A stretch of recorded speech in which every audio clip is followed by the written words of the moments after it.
High বন্ধুরা, দেখেন বাজারে কিরকম দোকান হয়। হাটে যেগুলা খোলা দোকানগুলো আছে, ইলেকট্রিক দোকানগুলা কিভাবে সাজানো হয় আপনাদের দেখাইতেছি। দেখেন, মানে আমি একটা দুইটা বাজারও করি। খোলা বাজারে যে দোকানটা আমার, সেই আমার দোকানটা খোলা বাজারের দোকানটা আপনাদের দেখাইতেছি। দেখেন, অনেক পরিশ্রমের মাধ্যমে ব্যবসা করা হয় খোলা বাজার যে ব্যবসাগুলো হয়। কিন্তু বসা ব্যবসা তো খুব সুন্দর, অনেক আরামের। কিন্তু দেখেন, খোলা বাজারের ব্যবসাটা অনেক পরিশ্রমের হয়। দেখেন, আমি আমার পাশের দোকানটা দেখাইতেছি।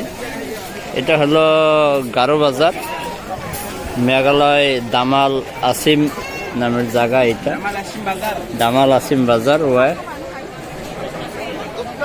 এখানে সব 80% 90% গারো মানুষ আছে, হয়তো 5% বা 10% অন্য বিভিন্ন ক্যাটাগরির মানুষ আছে।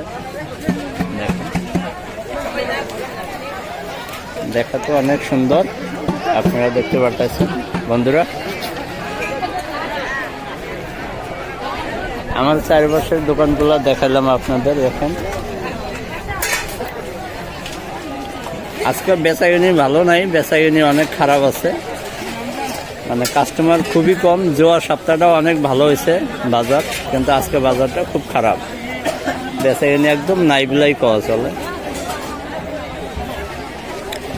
বন্ধু মাইকো রাখেন বা না মামুন নাং যাবা ও বাইক নি হয় চলে